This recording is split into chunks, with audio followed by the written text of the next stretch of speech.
Hello again everybody, Mark here in my culinary skills demonstration. Today we're going to be making nice fluffy homemade pancakes from scratch. So we will be going through all the ingredients that we need. We already did the mise en place in the video before, so everything is in place ready to go. Let's get started. So for this basic pancake ingredient, I'm going to be using all-purpose flour, and we're going to be using 1 cup of that. So to measure properly for 1 measuring cup, we're not going to use the wet measuring cup. That's for later on with the wet ingredients. We're going to be using a dry measuring cup. And the reason why we use this is because when I scoop the flour, I want to get a good healthy ladle or cup full of flour. I want to kind of encourage it to kind of settle to the bottom. I'm just using a butter knife to simply just scrape that excess off. So I have 1 level cup of all-purpose flour. That goes in through my sieve. Under my sieve, I do have a mixing bowl, okay? Also, I'm gonna be adding 2 tablespoons of sugar. So again, with my measuring cup, I can use my knife just to kind of scrape it off the top. There would be 1 tablespoon and the 2nd tablespoon of sugar. Now I've got accurate measurements of my tablespoon. The baking powder that I'm using calls for 2 tablespoons. So I have a half tablespoon, or teaspoon I should say, because I couldn't find my teaspoon measuring spoon. So I'm going to do the same thing.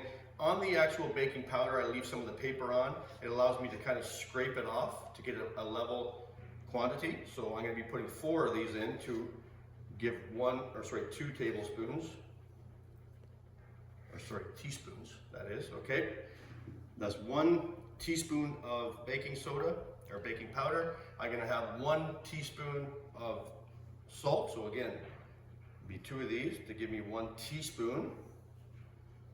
Those are my dry ingredients. So what I'm going to do is I'm going to take my dry ingredients and I'm going to run them through the sieve just to get any lumps or anything that might be in there. Just simply tap it on the side, work it back and forth, get that dry mix through there. This also helps incorporate it. You can use a rubber spatula just to kind of help you along the way. Get it all through there. Okay. And it also aerates the flour. So you can see that there was a couple little lumps in there. I can break those down. Now I have my dry mixture in my mixing bowl. My wet mixing ingredients now are going to be 1 cup of just milk. You could use whole milk, buttermilk. This is just 1% skim milk. You could also use water if you're trying to go lactose intolerant. So I'm going to measure 1 level cup of water, milk. So there's 1 cup. Okay, so there's my cup of milk. Now I've got my egg. I'm simply just going to crack the egg and get the egg into the wet mix as well. Okay. We'll discard that shell. I'm using a smaller whisk to mix my wet ingredients just because this is too big to fit in there. So I'm using my whisk just to kind of get everything well mixed thoroughly, so the egg and the milk and the egg are fully combined. Now I'm ready to incorporate the wet ingredients into the dry, and then we'll combine them so that they're thoroughly mixed. While I do that, I am going to get my pan prepping on a medium heat. Okay. Also in my wet ingredients, now I'm going to add, it calls for 2 tablespoons of vegetable oil. So I'm going to be putting, again, do the vegetable oil at the end, otherwise the flour would have stuck to the spoon itself. So now I'm good to go. There's everything can go into the sink. I'm finished with all this stuff. Keep things tidy as we go. Okay, I'm ready to do my mixing.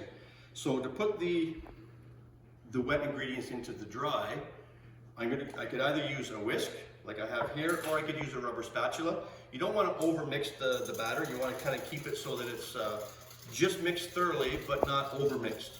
Okay? So once I get that in place, the wet ingredients go in.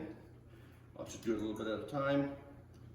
I like to add it gradually, just in case if I find the consistency is where I want it, I'll leave it. But it looks like it's going to take it all, so we'll put it in. Okay. They're all incorporated here, well combined. I'm going to switch to my whisk actually.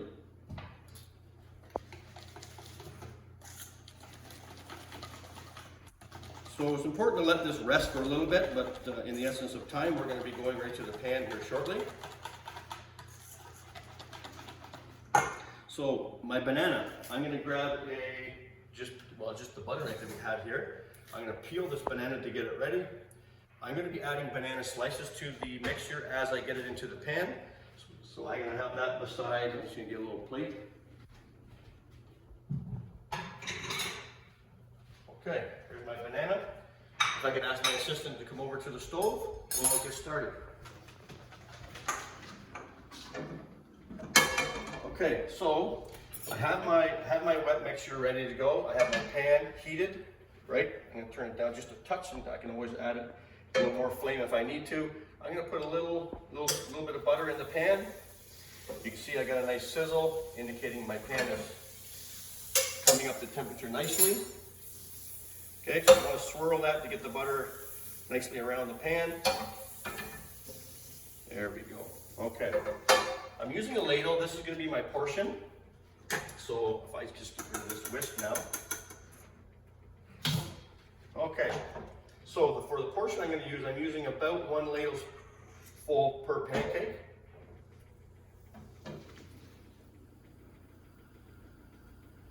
Okay. So as I have that into the pan, I want to give it just a little gentle kind of a swirl to kind of get it to a shape that I like. Nothing's perfect here in Mark's kitchen, of course. So what we want to do is we want to make sure that the top of the pancake, we want to look for bubbles, surface bubbles. So as the pancake cooks through from the bottom, it's going to create these little bubbles on top, and that's going to be an indication of when we're going to be ready to flip this pancake. So they're not quite there yet. It's coming. I got a nice gentle simmer going on here in my pan, and once I reach the point, I'll flip that.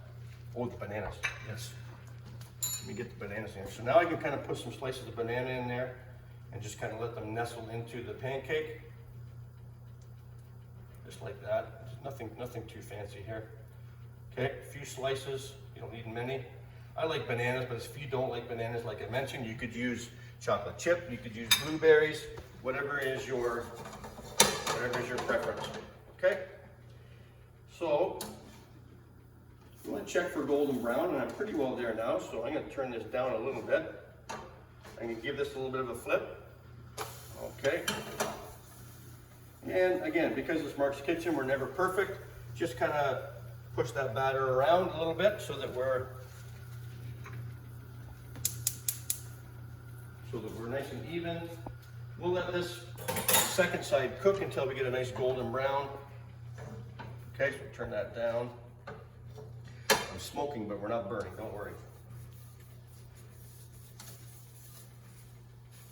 Okay.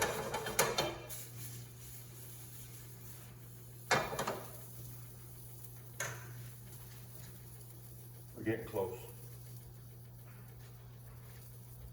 So this particular recipe that I'm using here will do about 5 to 6 pancakes, depending. So you can double this or triple this according to how many people that you're going to have at your home. So we're almost ready to go, so I'll get my serving plate ready. Okay, so my serving plate is ready to go. Just going to double check the bottom. It's looking good. You can give it one more flip just to kind of check the bottom, but I see I have the bananas on the bottom, which is fine. They're into the batter. I'm just going to let it finish for a couple more seconds on the bottom side, making sure that we cook it through, and then we'll serve it and we'll eat it. So the recipe for this will be on my website.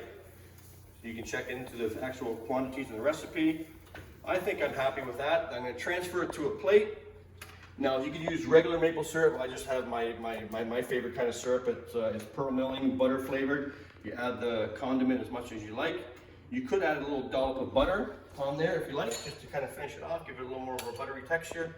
And at this point, we're finished. Enjoy.